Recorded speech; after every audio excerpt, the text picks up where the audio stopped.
ये देखो, फिर से शुरू हो गई। मैं तो परेशान हो गई हूँ इस लड़की से।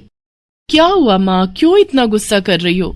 गुस्सा न करूं तो क्या करूं? हाँ, कब से आवाज लगा रही हूँ, लेकिन इन मैडम को एक बार में सुनाई कहाँ देता है। ओहो माँ, आप ही देखो ना, मैंने कितना सुंदर डिजाइन बनाया, बस इसी में ध्यान लगा था मेरा, शायद इसीलिए आपकी आवाज सुनाई नहीं दी होगी। अच्छा बताओ क्या काम है, मैं ये बाद में पूरा कर लूंगी। कुछ काम नहीं, खाने की थाली कब से लगा कर रखी है, अब महारानी को फुर्सत मिल गई हो तो चलकर खा लो। अच्छा खाना खाना है, अब आप शुरू करो, मैं बस 2 मिनट में आऊं। हाँ हाँ पता है तेरे 2 मिनट। इतना कहकर हिना की माँ सुमित्रा गुस्से में वहां से चली गई और फिर खाने की मेज पर। अरे क्या हो गया, इतने गुस्से में क्यों हो भाग्यवान? अब आप ही समझा लीजिए अपनी लाडली को, मेरी तो एक नहीं सुनती। हाँ तो क्या हो गया, तुम पे ही तो गई है। आपको मजाक सूझ रहा है? यहाँ मेरा दिमाग खराब हो रहा है, सारा दिन बस मेहंदी के डिजाइन बनाती रहती है और कोई काम ही नहीं है इसे। इसका मतलब वो सच में तुम पर ही गई है। तुम्हें भी तो मेहंदी लगाने का बड़ा शौक था ना इस उम्र में। हाँ, पर मैं घर का सारा कामकाज निपटाने के बाद ये सब करती थी। अरे ये तो खाना पीना भी छोड़कर बैठी है। सुमित्रा अपने पति सुरेश से हिना की शिकायतें कर ही रही थी कि तभी हिना वहां आ गई। क्या बनाया माँ? खुशबू तो बड़ी अच्छी आ रही है। मिल गई तुझे फुर्सत? हाँ माँ, देखो ना मेरा आज का डिजाइन, पापा देखिए ना कैसा है। सच में डिजाइन तो वाकई बढ़िया बनाया है लाडो। ये लाडो बोल बोल कर आपने ही इसका दिमाग खराब करके रखा है। मेरी जान को कितना काम है पता है, ती जा रही है, मगर ये लड़की मेरी बिल्कुल मदद नहीं करती। ओहो, आज सिर्फ खरी खोटी ही सुनाओगी या कुछ खाना भी मिलेगा भाग्यवान? सुरेश की बात सुनकर सुमित्रा की हंसी निकल गई और उसे हंसता देख सभी लोग हंसने लगे। हिना अपने माता पिता की अकेली संतान थी। हिना को बचपन से ही मेहंदी के नए नए डिजाइन बनाने का बड़ा शौक था। वो कागज पर रोज कुछ न कुछ नया बनाने की कोशिश करती और फिर उसे अपने या अपनी माँ के हाथों पर लगाती। हिना के कॉलेज की पढ़ाई भी अब पूरी हो गई थी, तो अब उसके लिए रिश्ते आने भी शुरू हो गए थे। अरे सुमित्रा कहाँ हो, जल्दी आओ। क्या हुआ जी? जरा इस फोटो को तो देखो, कैसा है लड़का? दिखने में तो बहुत ही बढ़िया है। हाँ, वो कानपुर वाले फूफा जी है ना, उन्होंने बताया इस लड़के के बारे में। अपनी हिना के लिए कैसा रहेगा? लड़का काम क्या करता है और परिवार में कौन कौन है? फूफा जी बता रहे थे कि कानपुर में इनका अपना कारखाना है, वहां ये अपना दोने पत्तल और डिस्पोजल वगैरह बनाते हैं। ये अच्छा पैसा कमा लेता है, फूफा जी की रिश्तेदारी में है। हाँ, पर उससे पहले ये फोटो एक बार हिना को तो दिखा दो, उसे लड़का पसंद आ जाए तभी बात आगे बढ़ानी चाहिए ना। अरे हाँ, ये भी सही कह रही हो। लाडो, ओ लाडो, अरे कहाँ है बिटिया? सुरेश ने फौरन जाकर कमल की फोटो हिना को दिखाई तो हिना को भी कमल पसंद आ गया। उधर कमल को भी हिना पहली ही नजर में भाग गई और इस तरह से कुछ ही दिनों में कमल और हिना की शादी खूब धूमधाम से हो गई। शादी के बाद कमल और हिना अपनी गृहस्थी में बहुत खुश थे। फिर एक शाम। ये क्या लिख रही हो हिना? लिख नहीं रही हूँ, मेहंदी का डिजाइन बना रही हूँ। अच्छा, पर कागज पर क्यों? प्रैक्टिस तो रोज ही करनी होती है ना, तो इसीलिए कागज पर डिजाइन बनाती हूँ। अच्छा, अब जरा दिखाओ तो सही। अरे वाह, ये डिजाइन क्या सच में तुमने बनाया है? हाँ अच्छा है ना, अब मैंने और भी बनाकर रखे हैं, रुकिए मैं भी लेकर आती हूँ। हिना ने अपने बनाए सारे डिजाइन्स कमल को दिखाए, जो कमल को बहुत पसंद आए और उसने हिना की खूब तारीफ की। सब कुछ अच्छा चल रहा था और ऐसे ही हंसी खुशी दिन बीत रहे थे। लेकिन फिर एक सुबह। हेलो, क्या हुआ राठी जी, इतनी सुबह सुबह फोन क्यों किया? सर आप जल्दी से आ जाइए, गजब हो गया, अपनी फैक्ट्री में आग लग गई है सर, सब कुछ जल गया सर, कुछ भी नहीं बचा सर, जल्दी आ जाइए आप। फोन पर अपने मैनेजर की बात सुनकर कमल के पैरों तले जमीन खिसक गई। फैक्ट्री पहुंचा तो देखा वाकई फैक्ट्री पूरी तरह से जल रही थी। तभी एक जलती हुई बड़ी सी लकड़ी कमल पर आ गिरी, जिसकी वजह से वो बुरी तरह झुलस गया। उसे फौरन अस्पताल पहुंचाया गया और यहाँ से सब कुछ बदल गया। फैक्ट्री के काम को बढ़ाने के लिए कमल ने हाल ही में कई सारी नई मशीनें लोन पर खरीदी थी। मशीनें तो नहीं बची, लेकिन लोन चुकाने के चक्कर में पहले कमल की गाड़ी बिकी और फिर घर। मजबूर होकर कमल और हिना अब किराए के मकान में रहने लगे थे। फिलहाल कमल की हालत ऐसी नहीं थी कि वो कोई और काम कर सके। ऐसे में हिना ने घर चलाने का जिम्मा उठाया और वो घर घर जाकर औरतों के हाथों पर मेहंदी लगाने लगी। हालांकि इस काम से उसे बहुत कम पैसे ही मिल पा रहे थे, लेकिन हिना फिर भी पूरी मेहनत कर रही थी। क्या से क्या हो गया ना हिना। मैं किसी काम का नहीं रहा, हम बर्बाद हो गए। मैंने कहा था तुम्हें रानी बनाकर रखूंगा, मगर मेरे रहते हुए भी तुम्हें कितना संघर्ष करना पड़ रहा है। ऐसा क्यों कह रहे हैं आप बिल्कुल चिंता मत कीजिए, देखना धीरे धीरे सब ठीक हो जाएगा। हिना चाहती थी कि वो अपना एक पार्लर खोले, लेकिन फिलहाल ये मुमकिन नहीं था।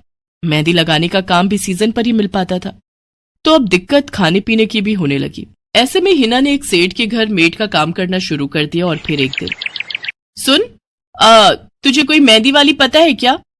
क्यों मैडम? अरे वो तीज आ रही है ना, तो मेहंदी लगवानी थी। हाँ, बाहर इतनी गर्मी है, अब ऐसे में कौन बाहर जाए, तो घर पर ही आकर कोई लगा दे तो बढ़िया रहेगा।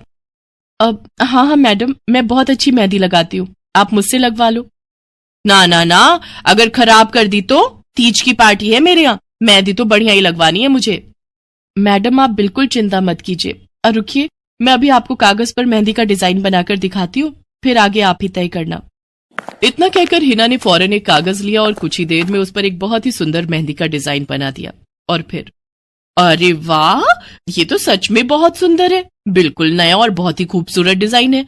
अब तो ये डिजाइन मेरे हाथ पर भी सेम टू सेम लगा देगी ना? हाँ मैडम, आप मुझ पर विश्वास कीजिए, मैं बचपन से ये करती आई हूँ। उस दिन हिना ने पूरे मन से अपनी मालकिन के दोनों हाथों पर मेहंदी लगाई। हिना ने जो डिजाइन बनाया था वो एकदम नया था और सुंदर भी। फिर अगले दिन, नमस्ते साहब, वो आपको कुछ? हाँ, मैं तुम्हारा ही इंतजार कर रहा था। ये कल शिवानी के हाथों पर तुम ही ने मेहंदी लगाई थी ना? जी साहब, मैंने ही लगाई थी। अब कोई गलती हो गई क्या मुझसे? नहीं नहीं, ऐसी कोई बात नहीं है, बस ये जानना था तुमसे कि मेहंदी का वो डिजाइन कहाँ से देखकर लगाया तुमने? कहीं से नहीं साहब, वो तो मैंने खुद से सोचा था, मैं कभी कहीं से देखकर डिजाइन नहीं बनाती। अच्छा, अगर ऐसा है तो जरा ये कागज और जरा इस पर एक मोर की थीम पर बेस्ड एक डिजाइन बनाकर दिखाओ, पर याद रहे डिजाइन बिल्कुल नया होना चाहिए। जी साहब, बस 2 मिनट दीजिए। हिना ने बस कुछ मिनटों के अंदर वो करके दिखा दिया, जिसे देखकर उसका मालिक साहिल मल्होत्रा हैरान रह गया। वाह, सच में कमाल है ये तो। अब तुमने डिजाइनिंग सीखी है क्या कहीं से? नहीं साहब, सीखी तो नहीं, लेकिन मुझे बचपन से ही शौक है मेहंदी लगाने का, तो बस इसीलिए। समझ गया। देखो हिना, तुम्हारा हुनर लाजवाब है और तुम्हें अपने इस हुनर को ऐसे बेकार नहीं जाने देना चाहिए।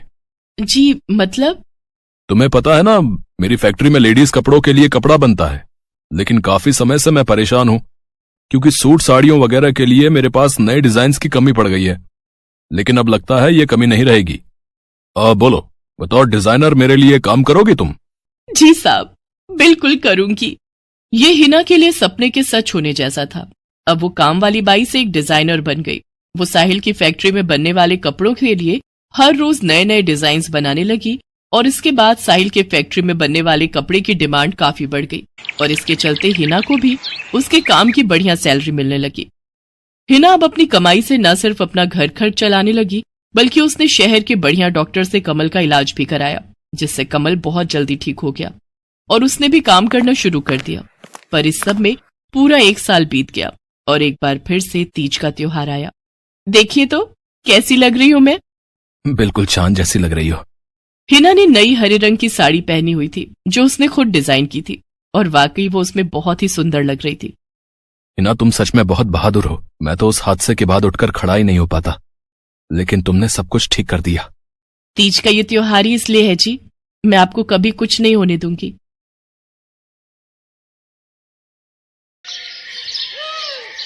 मीरा, ओ मीरा, चल तो जल्दी से आटा गूंथ दे, मैं फटाफट रोटियां सेक दूंगी। नहीं माँ, मैं नहीं गूंथ पाऊंगी, मैंने मेहंदी लगा ली है हाथ पर। क्या? सुबह सुबह तू फिर मेहंदी लगाकर बैठ गई? बड़ी मक्कार है सच में, काम में मदद ना करनी पड़े इसलिए जब देखो मेहंदी लगाकर बैठ जाती है।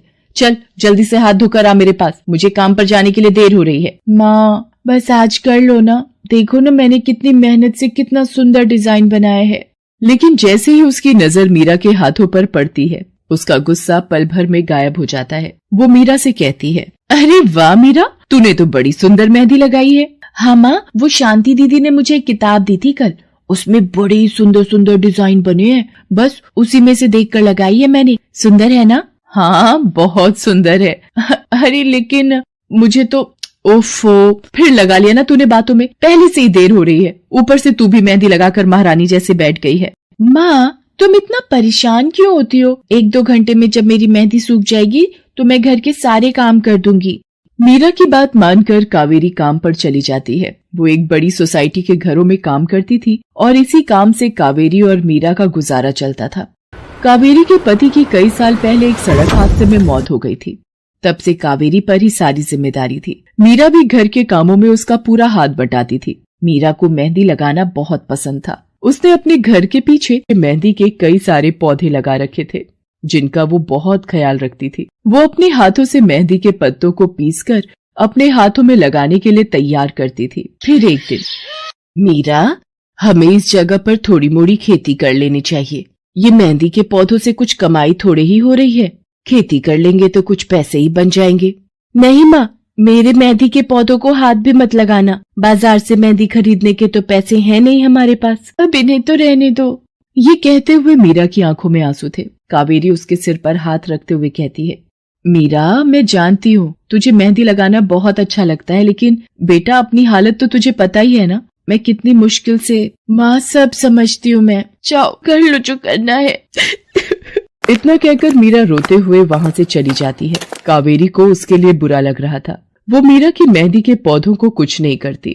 ऐसे ही कई दिन गुजर जाते हैं। ज्यादा काम करने की वजह से कावेरी की तबीयत खराब रहने लगी। वो बहुत जल्दी जल्दी बीमार पड़ने लगी। तो मीरा ने उससे कहा, माँ, तुम रहने दो, तुम्हें बुखार है, रात भर सोई नहीं हो, मैं चली जाती हूँ काम पर। नहीं मीरा, तू कैसे? ना नहीं, मैं ठीक हूँ, मैं जाती हूँ।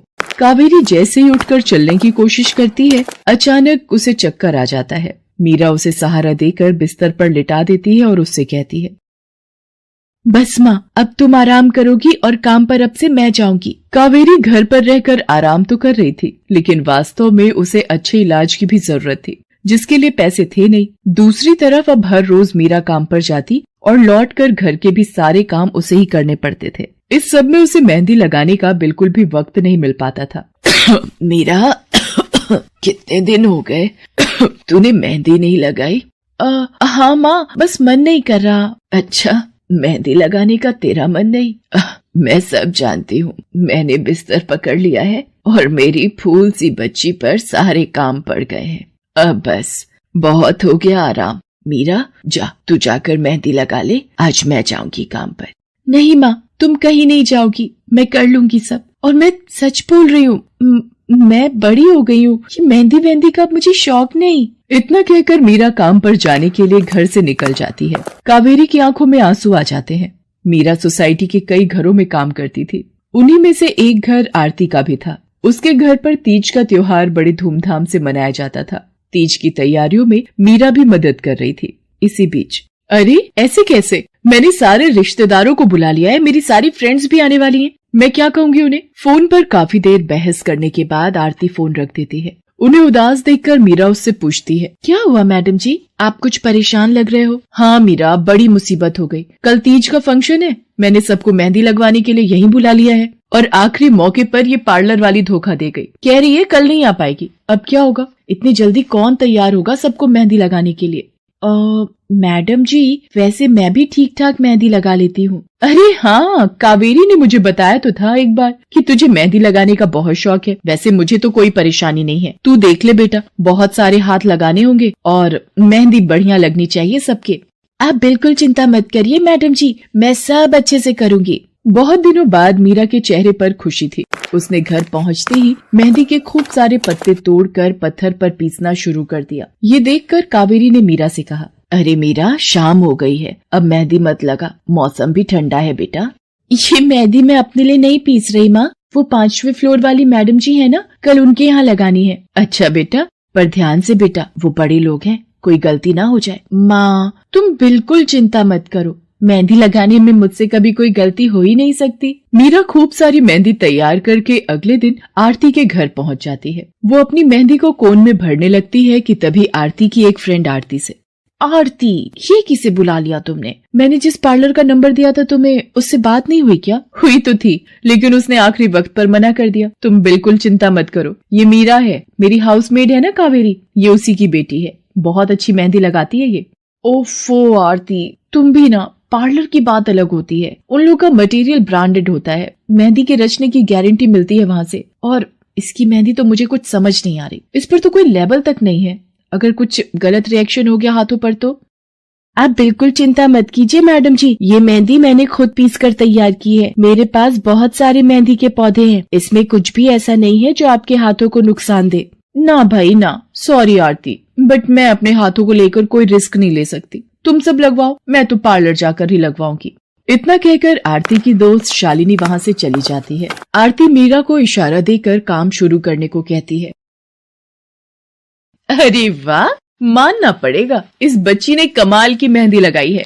मुझे तो नहीं लगता कि इस मेहंदी का वैसा रंग आएगा जैसा पार्लर वाली मेहंदी का आता है। अब बस भी करो शालिनी, मेहंदी कैसी रचेगी ये कल तक पता चल ही जाएगा ना। बच्ची है वो, उसे इस तरह डराओ तो मत।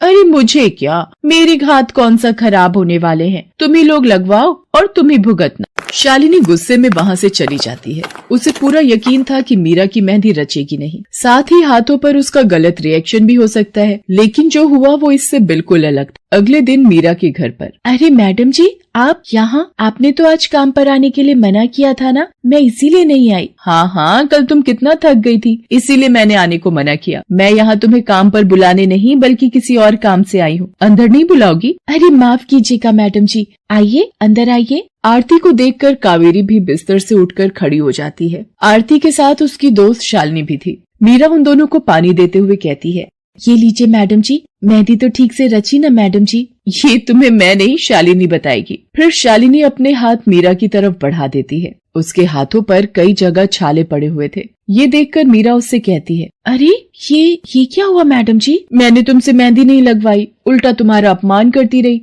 उसी की सजा मिली है मुझे। मैंने सबसे महंगे वाले पार्लर में जाकर मेहंदी लगवाई। मैंने उनसे जोर देकर कहा कि मेहंदी का रंग बहुत बढ़िया आना चाहिए। इस चक्कर में उन्होंने पता नहीं क्या क्या मिला दिया मेहंदी में, और मेरे हाथों का ये हाल हो गया। और दूसरी तरफ तुम्हारी मेहंदी, जिसने भी लगवाई उसके हाथों की रंगत ही अलग है। देखो आरती के हाथ देखो जरा। आरती ने अपने हाथ आगे बढ़ा दिए, जिन पर मीरा के हाथों से लगी मेहंदी का बहुत ही अच्छा रंग चढ़ा था। फिर आरती कावेरी के पास जाकर उससे बोली, बस कावेरी, ये झाड़ू पोछा और बर्तन बहुत करवा लिए तुमने मीरा से, ये अब वो करेगी जो इसे करना चाहिए। जी क्या मतलब मैडम जी? ये अब मेहंदी लगाएगी सबके हाथों पर। हमारी एक दोस्त का अपना ब्यूटी पार्लर है, उसे मीरा का काम और उसकी मेहंदी की क्वालिटी बहुत अच्छी लगी। वो मीरा को अपने यहाँ काम देना चाहती है, अच्छे पैसे भी देगी वो मीरा को, और तो और वहाँ रहकर मीरा पार्लर के दूसरे काम भी सीख पाएगी। आरती की बात सुनकर कावेरी की आंखों में आंसू आ जाते हैं। वो हाथ जोड़कर आरती का शुक्रिया अदा करती है। मीरा भी बहुत खुश थी। अब न सिर्फ वो अपना मेहंदी लगाने का शौक पूरा कर सकती थी, बल्कि अच्छे पैसे कमाकर अपनी माँ का इलाज भी करवा सकती थी। एक समय की बात है, केशवपुर नामक गांव में सरला नाम की एक बूढ़ी विधवा औरत अपने बेटा बहू के साथ रहती थी। सरला की बहू जया स्वभाव से बहुत बुरी थी। वो रोजाना सरला से बात बात पर लड़ती रहती थी। सरला का पति किशन शहर में मजदूरी करता था, इसलिए वो कभी कभी ही गांव आ पाता था। किशन शहर से घर खर्चे के लिए पैसे भेजता तो 2 लिफाफे भेजता, एक अपनी माँ के नाम और एक अपनी पत्नी के नाम। पर जया सरला के पैसे भी अपने पास ही रख लेती थी। ऐसे ही एक दिन, ये सरला देवी और जया जी के नाम के मनी ऑर्डर हैं। लाओ भैया, जल्दी से मुझे दे दो। ये सरला देवी के हस्ताक्षर करके ही उन्हें मिलेगा। माँ जी आराम कर रही हैं, लाओ मैं अंगूठा लगवा कर लाती हूँ। ए बुढ़िया, जल्दी से इस कागज पर अंगूठा लगा दे। भैया मनी ऑर्डर मुझे दे दो। जया सारे पैसे अपने पास रख लेती है और अपने और बेटे बिट्टू के लिए खाने पीने की चीजें खरीद लाती है। माँ बहुत भूख लगी है। ये देख मैं तेरे लिए कितने सारे पकवान लाई हूँ, पूड़ी, छोले, समोसे, कचौड़ी। चल हम दोनों मिलकर खाते हैं, मजा आ जाएगा। जया बहू, बहुत भूख लगी है, सुबह से कुछ भी नहीं खाया है। अगर थोड़ा सा कुछ खाने को मिल जाता तो। पता नहीं इस बुढ़िया को कितनी भूख लगती है, जब देखो हम माँ बेटे के खाने पर नजर लगाती रहती है। ये ले पकड़, आधी कचौड़ी दे रही हूँ, अब रात तक कुछ खाने को नहीं मिलेगा। और तुझे तो मैंने बोला था कि कपड़े धो देना, तेरे से अभी तक कपड़े नहीं धुले। ये कचौड़ी खाकर चुपचाप सारे कपड़े धो देना, नहीं तो मुझसे बुरा कोई नहीं होगा। बेचारी सरला कचौड़ी का एक टुकड़ा खाकर भला क्या पेट भरती। वो फिर से दोबारा काम पर लग जाती है। एक दिन किशन शहर से वापस आने वाला था। जया को पता था कि जब किशन सरला से पूछेगा कि वो उसे पैसे बराबर भेजता है तो उसे मिलते हैं या नहीं। ये बात सोचकर जया थोड़ा घबरा जाती है और वो सरला से कहती है, ओ बुढ़िया, अगर तूने अपने बेटे से कहा कि तुझे उसके भेजे हुए पैसे नहीं मिलते तो मुझसे बुरा कोई नहीं होगा। वो तो एक दिन रहकर चले जाएंगे, उसके बाद जो मैं तेरा हाल करूंगी ना, फिर तू देखती रह जाएगी। इसलिए अपने बेटे के सामने दुखड़े रोने की कोशिश मत करना। नहीं बहू, मैं किशन को कुछ नहीं कहूंगी। माँ, मैंने तुम्हें पैसे भेजे थे, वो तुम्हें मिल गए थे ना? अरे आप बिना कैसी बातें करते हो? माँ जी को मैं बराबर से पैसे देती रहती हूँ। माँ जी, ये लो गरम गरम पनीर के पकौड़े, आप भी खाओ। किशन 2 दिन रहकर शहर वापस चला जाता है। जया फिर से अपने रूप में आ जाती है। दिन भर सरला काम करके एक दिन चक्की से आटा पिसवा कर लौट रही थी कि अचानक उसे चक्कर आ जाते हैं। रिक्शा में जाती एक लड़की देख लेती है। भैया, इन्हें उठाने में मेरी मदद करो, बेचारी पता नहीं कौन है। सुमन, ये तेरे साथ कौन है? ये रास्ते में बेहोश हो गई थी, मैं इन्हें घर ले आई, लगता है इन्हें होश आ गया है। अब कैसा लग रहा है आपको? मैं ठीक हूँ बेटी, तुम्हारा बहुत बहुत शुक्रिया बेटी।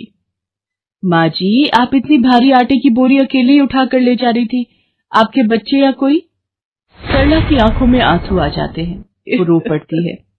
माँ जी, कोई परेशानी है तो आप हमसे कह सकते हो, मुझे लग रहा है आप बहुत परेशानी में हो। क्या करूं बेटी, मैं इस जीवन से हार गई हूँ। सरला के दुख का घड़ा फूट जाता है और वो सारा दुख सुमन और बाकी लड़कियों को बताती है। अब इस संसार में जीने की कोई इच्छा नहीं है मेरी। माँ जी, ऐसा मत सोचिए, आप जीवन से यूं निराश मत होइए।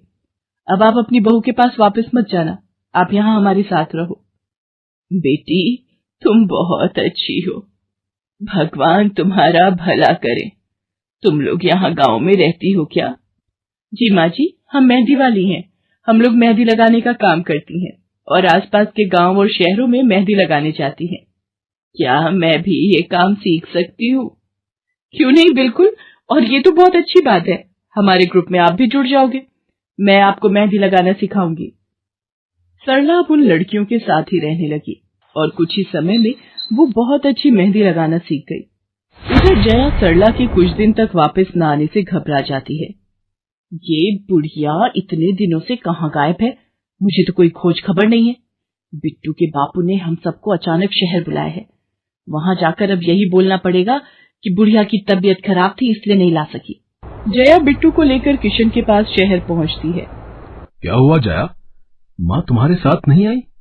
वो माँ जी की तबीयत कुछ ठीक नहीं थी, इसलिए मैंने उन्हें बोला कि वो गांव में ही रहें, बेकार में सफर करती तो उनकी तबीयत और खराब हो जाती। पर तुमने मुझे अचानक क्यों शहर क्यों बुला लिया? अरे वो हमारे सेठ जी की लड़की की शादी है, इसलिए उन्होंने बोला कि कोई ऊपर के कामों के लिए मिल जाए। मैंने सोचा तुम्हें बुला लेता हूँ, और माँ भी थोड़े दिन के लिए मेरे पास रह लेगी। चलो कोई नहीं, मैं तुम्हें मालकिन से मिलवा देता हूँ। देखो किशन, शाम को मेहंदी का समारोह है तो काम अच्छे से निपटाने हैं। जितने भी मेहमान आएंगे उनके स्वागत में कोई कमी ना होने पाए। आप चिंता मत करो मालकिन, सब हो जाएगा। ये मेरी पत्नी है, मैंने इसे गांव से बुला लिया है, ये सब संभाल लेगी। जया मेहंदी समारोह की तैयारियों में काम करवाने लगती है। सब मेहमान आने लगते हैं। रिचा, मेहंदी वाली अभी तक नहीं आई, कितने बजे का टाइम दिया था? मम्मी, मेरी उनसे बात हो गई है, बस कुछ ही देर में आती होंगी। लो वो आ गई। माँ जी, ये यहाँ कैसे? मेहंदी वाली लड़कियों के साथ? माँ यहाँ? जया, तुम तो कह रही थी कि माँ बीमार है और गांव में है, पर माँ मेहंदी वाली लड़कियों के साथ क्या कर रही है? मुझे कुछ समझ नहीं आ रहा। मैं माँ के पास जा रहा हूँ। माँ, तुम यहाँ इन सबके साथ? किशन बेटा, आप मेरे साथ इधर आइए, मैं आपको सब बताती हूँ। ये लड़की इनको सब कुछ बता देगी। शायद आप नहीं जानते हैं, आपकी पत्नी ने आपकी माँ पर बहुत जुल्म किए हैं, इसीलिए ये बेचारी अपना घर छोड़कर हमारे साथ रहने को मजबूर थी। सुमन किशन को सारी सच्चाई बताती है। सरला की आंखों में आंसू आ जाते। किशन सबके साथ जब घर आ जाता है। जया, तुम्हें शर्म आनी चाहिए, तुमने मेरी माँ के साथ इतना बुरा व्यवहार किया। तुम्हारी वजह से मेरी माँ दर दर भटक रही है। अब तुम मेरे साथ एक पल भी नहीं रहोगी। बिट्टू को मैं पाल लूंगा। अभी के अभी अपने मायके निकल जाओ। ऐसा मत कहो, मैं आप लोगों के बिना कैसे रहूंगी। मुझे माफ कर दो, मुझे माफ कर दो, मेरे से गलती हो गई। माँ जी मुझे माफ कर दो। किशन बेटा, मैं किसी से भी नाराज नहीं हूँ। जया बहू को माफ कर दे। गलती इंसान से ही होती है बेटा। मैंने जया बहू को माफ कर दिया। किशन जी आप चिंता मत कीजिए, आपकी माँ जी अब हमारे साथ ही काम करेंगी। उस दिन के बाद जया ने अपना व्यवहार बदल लिया। सरला ने मेहंदी लगाना नहीं छोड़ा। वो अपनी मेहंदी लगाने के काम को करती रही। जया को अपनी गलती का एहसास हो गया था। अब वो भी सरला की बहुत देखभाल करती थी। संध्या की बुआ जो कि दिल्ली में रहती थी, वो उसके लिए एक अच्छे घर का रिश्ता लेकर आई थी। देखो भैया, मेरी इतनी जान पहचान तो नहीं है लड़के वालों से, पर इतना जानती हूँ अड़ोस पड़ोस में कहीं पूछोगे तो लोग अच्छा घर ही बताएंगे। ठीक है सुमन, अगर तुम कहती हो तो लड़के वालों को एक बार बुला लेते हैं। अब संध्या भी लड़के को देख लेगी। संध्या की बुआ लड़के वालों से अपने तरीके से बात कर लेती है और कुछ दिनों बाद संध्या की शादी विपुल नाम के लड़के से हो जाती है। पता नहीं इस काम वाली को छुट्टी लेकर गांव अभी जाना था। उसे पता था शादी वाला घर है, नई नवेली दुल्हन आएगी तो घर में 100 काम होंगे, फिर भी बिना बताए गांव निकल गई। अब मैं दूसरी काम वाली इतनी जल्दी कहाँ से ढूंढूंगी। राजेश्वरी, एक प्याली चाय दे दो तो बड़ी मेहरबानी होगी। सुबह से एक प्याली चाय भी नहीं मिली है। तुम्हें तो जब देखो चाय पीने की पड़ी रहती है। पता भी है एक बर्तन नहीं है धुला हुआ जिसमें तुम्हारी चाय बना दूं। ढेरों बर्तन रसोई में पड़े हैं झूठे। माँ मैं कॉलेज जा रही हूँ, तुम मुझे ये मत कहना कि मैं छुट्टी कर लूं और तुम्हारे साथ घर का काम करवाऊं। मेरा आज बहुत बड़ा प्रोजेक्ट सबमिट होना है, इसलिए मैं तो कोई काम नहीं कर सकती। ये लो, अब इसे भी अभी कॉलेज जाना था। अब मैं क्या करूं, कुछ समझ नहीं आ रहा। संध्या की सास राजेश्वरी अभी काम वाली को लेकर परेशान हो ही रही थी। तभी संध्या राजेश्वरी की सारी बातें सुन लेती है और रसोई में जाकर बर्तन धोने लगती है। अरे संध्या बहू, तुम ये रसोई में क्या कर रही हो? हटो हटो हटो, ये झूठे बर्तन तुमसे थोड़ी करवाऊंगी। अभी तुम्हारे हाथों की मेहंदी भी नहीं उतरी। माँ जी आप परेशान मत हो, मैं थोड़ी देर में ही सारा काम निपटा दूंगी। आप अकेले इतना काम नहीं कर पाओगे। ठीक है, अगर तुम कहती हो तो मैं कोई और काम कर लेती हूँ। माँ पड़ोस में किसी से पता करो, शायद कोई और काम वाली मिल जाए। मैंने पूछा था पर अभी किसी भी काम वाली के पास समय नहीं है। पुलकित काम पर चला जाता है। संध्या सारे घर का काम करती है। अब तो रोजाना ही ऐसा होने लगा। काम वाली तो थी नहीं। संध्या की ननद पूजा सुबह होते ही कॉलेज निकल जाती और सास पैरों में दर्द के बहाने बिस्तर पर आराम करती। संध्या तो मानो घर के कामों में ही उलझ गई। एक शाम, माँ तुम बिल्कुल सही बहू ढूंढ कर लाई हो। बेचारी गरीब घर की है, इसलिए चुपचाप संस्कारी बहू की तरह घर के काम कर लेती है। अगर कोई पैसे वाले घर की लड़की बहू बनाकर ले आती तो वो पूरे घर को अपने इशारों पर नचाती और तुम और मैं बस बर्तन घिसते रह जाते। तभी तो मैंने इसकी बुआ को शादी के लिए हाँ कह दिया था। मुझे पता है ये गरीब घर की लड़कियां बड़ी सीधी सादी बहुएं साबित होती हैं। अब काम वाली गांव भाग गई। सोच ये ना होती तो कौन काम करता। राजेश्वरी, तुम दोनों माँ बेटी को तो संध्या बहू का शुक्रगुजार होना चाहिए। बेचारी ने आते से ही पूरा घर संभाल लिया। ऐसे ही दिन बीत रहे थे। संध्या सभी घर वालों की देखभाल का पूरा ध्यान रखती थी। एक दिन, क्या हुआ पुलकित बेटा, तुम इतने परेशान क्यों हो? और आज तुम ऑफिस भी नहीं गए? पापा मेरी नौकरी छूट गई है। कंपनी घाटे में चल रही थी, इसलिए उन्होंने मेरे जैसे बहुत से वर्कर्स को अचानक निकाल दिया। दिमाग खराब हो रहा है, गाड़ी की किश्त भरनी है, घर का लोन भी पूरा नहीं हुआ है। घर का खर्चा अब सब कुछ कैसे होगा, कुछ समझ में नहीं आ रहा है। पुलकित बेटा चिंता मत कर, अब कोई ना कोई रास्ता निकल आएगा। ज्यादा होगा तो कुछ दिनों के लिए मैं कोई काम कर लूंगा। पापा मेरे होते हुए आप काम नहीं करोगे, मैं कुछ सोचता हूँ। पुलकित दूसरी नौकरी को लेकर परेशान था। उसे कोई काम नहीं मिल रहा था। घर में पैसों की तंगी भी शुरू हो गई। पुलकित ने अपनी गाड़ी बेच दी। घर के लोन को लेकर वो परेशान था। 15,000 रुपए की किश्त उसे भरनी थी। तभी, भैया मेरे कॉलेज की फीस इस बार बहुत लेट हो गई है। मेरा आखिरी साल है, अगले महीने की 5 तारीख तक 12,000 रुपए फीस के भरने हैं। मैं कुछ इंतजाम करता हूँ। ऐसे खाली हाथ पर हाथ रखकर मैं नहीं बैठ सकती, मुझे कुछ सोचना होगा। पता नहीं, हो सकता है किरण ने बात कर ली होगी, पूछती हूँ। हेलो किरण, मैं संध्या बोल रही हूँ। तूने बात की फिर? पार्लर में जगह खाली है क्या? हाँ मैंने बात कर ली है। 12,000 रुपए महीना देंगी रविता मैम। बोल, तू हाँ बोलती है तो मैं बात कर लेती हूँ। ठीक है, तू हाँ बोल दे, कम से कम कुछ तो पैसे आ जाएंगे। संध्या पुलकित से पार्लर में मेहंदी लगाने की नौकरी की बात करती है। पहले तो वो मना करता है, पर संध्या उसे समझाती है। पुलकित, मैं जानती हूँ आप परेशानी के दौर से गुजर रहे हो। मैंने आपसे शादी के बाद हर सुख दुख में साथ निभाने का वादा किया था, और आप परेशान मत हो, मैं घर और बाहर दोनों का काम एक साथ संभाल लूंगी। ठीक है संध्या, तुम कल से पार्लर में नौकरी के लिए जा सकती हो। अगले दिन से संध्या सारे घर के काम के साथ साथ पार्लर भी जाती और वहां पर पूरा दिन मेहंदी लगाने का काम करती और शाम के वक्त घर आती। संध्या बहुत मेहनत कर रही थी ताकि वो अपने परिवार की मदद कर सके। संध्या बहुत सुंदर मेहंदी लगाती थी। ये बात उसकी सास को तब पता चली जब उसने पार्लर में काम करना शुरू किया।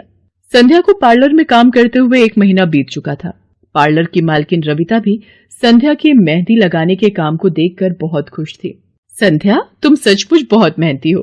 पिछले 1 महीने में बहुत से क्लाइंट तुम्हारी तारीफ कर रहे हैं और अपनी फैमिली फ्रेंड्स की शादी या सगाई फंक्शन के लिए तुम्हें ही मेहंदी के लिए बुक करना चाहते हैं। और हाँ, ये तुम्हारी सैलरी 12,000 रुपए। बाकी ये तुमने ओवर टाइम भी शादी के सीजन में बहुत किया है, उसके 6,000 रुपए अलग से दे रही हूँ। थैंक यू मैम, आपने मेरे काम की इतनी तारीफ की। मैं तो बस भगवान की कृपा से मेहनत से करती हूँ। संध्या घर आ जाती है और 12,000 रुपए पूजा के हाथ में रखती है। पूजा, ये तुम्हारी कॉलेज की फीस के पैसे, तुम कल ही अपनी फीस जमा कर देना। भाभी, ये तो आपकी मेहनत की कमाई है, आप ये सारे पैसे मुझे दे रहे हो? नहीं नहीं भाभी। पूजा, तुम मुझे अपनी भाभी कहती हो ना, और भाभी तो माँ समान होती है, तो क्या तुम अपनी भाभी माँ के पैसे नहीं लोगी? तुम अपने भैया से भी तो लेती हो ना। फिर मेरे और अपने भैया में फर्क है, मैं भी तो इस घर का हिस्सा हूँ, इसलिए ये पैसे रख लो। मुझे माफ कर दो भाभी, मैंने ना जाने आपके बारे में क्या क्या गलत सोचा। पुलकित को भी दूसरी नौकरी मिल जाती है। अब संध्या और पुलकित दोनों मिलकर काम करते थे। राजेश्वरी और पूजा भी अब संध्या की घर के कामों में बहुत मदद करती थी। परिवार में खुशियां फिर से लौट आई थी।